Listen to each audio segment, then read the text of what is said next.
आपका हमारे channel Saigon times में स्वागत है। आज के हमारे वीडियो का विषय है राजा भर्तृहरि कैसे पत्नी के धोखे से आहत होकर बन गए तपस्वी। उज्जैन को उज्जैनी के नाम से भी जाना जाता था। उज्जैनी शहर के परम प्रतापी राजा हुए थे विक्रमादित्य। विक्रमादित्य के पिता महाराज गंधर्वसेन थे और उनकी दो पत्नियां थीं। एक पत्नी के पुत्र विक्रमादित्य और दूसरी पत्नी के पुत्र थे भर्तृहरि। गंधर्वसेन के बाद उज्जैन का राजपाट भर्तृहरि को प्राप्त हुआ, क्योंकि भर्तृहरि विक्रमादित्य से बड़े थे। राजा भर्तृहरि धर्म और नीति शास्त्र के ज्ञाता थे। प्रचलित कथाओं के अनुसार भर्तृहरि की दो पत्नियां थीं, लेकिन फिर भी उन्होंने तीसरा विवाह किया पिंगला से। पिंगला बहुत सुंदर थी और भर्तृहरि अपनी तीसरी पत्नी पर अत्यधिक मोहित हो गए थे। कथाओं के अनुसार भर्तृहरि अपनी तीसरी पत्नी पिंगला पर काफी मोहित थे और वे उस पर अंधा विश्वास करते थे। राजा पत्नी मोह में अपने कर्तव्यों को भी भूल गए थे। उस समय उज्जैन में एक तपस्वी गुरु गोरखनाथ का आगमन हुआ। गुरु गोरखनाथ राजा के दरबार में आए। भर्तृहरि ने गुरु गोरखनाथ का उचित आदर सत्कार किया। इससे तपस्वी गुरु अति प्रसन्न हुए।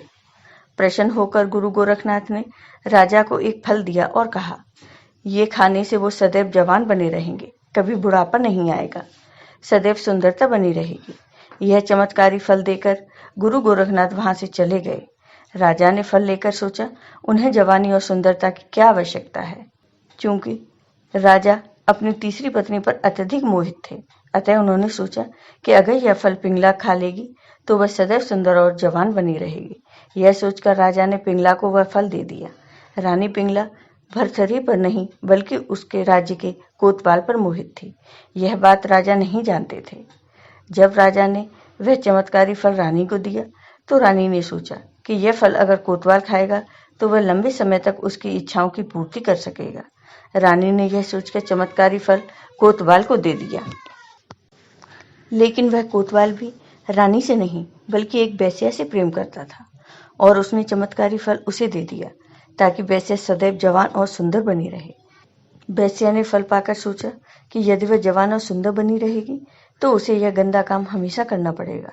नरक समान जीवन से मुक्ति नहीं मिलेगी। इस फल की सबसे ज्यादा जरूरत हमारे राजा को है। राजा हमेशा जवान रहेंगे तो लंबे समय तक प्रजा को सभी सुख सुविधाएं देते रहेंगे। ऐसा सोचकर उस वेश्या ने वो चमत्कारी फल राजा को दे दिया। राजा वह फल देखकर आश्चर्यचकित रह गए। राजा ने वेश्या से पूछा कि यह फल उसे कहाँ से प्राप्त हुआ है। वेश्या ने बताया कि यह फल उसे कोतवाल ने दिया है। भर्तृहरि ने तुरंत कोतवाल को बुलाया।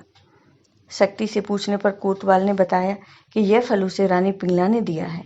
जब भर्तृहरि को पूरी सच्चाई मालूम हुई तो वो समझ गए कि पिंगला उन्हें धोखा दे रही है। पत्नी के धोखे से भर्तृहरि के मन में वैराग्य जाग गया और वे अपना संपूर्ण राज्य विक्रमादित्य को सौंपकर उज्जैन की एक गुफा में आ गए। इसी गुफा में भर्तृहरि ने 12 वर्षों तक तपस्या की। भर्तृहरि ने वैराग्य पर वैराग्य शतक की रचना की, जो कि काफी प्रसिद्ध है। इसके साथ ही भर्तृहरि ने श्रृंगार शतक और नीति शतक की भी रचना की। यह तीनों ही शतक आज भी उपलब्ध हैं और पढ़ने योग्य हैं। आपको ये वीडियो पसंद आया हो तो लाइक कीजिए, शेयर कीजिए और मेरे चैनल को सब्सक्राइब कीजिए।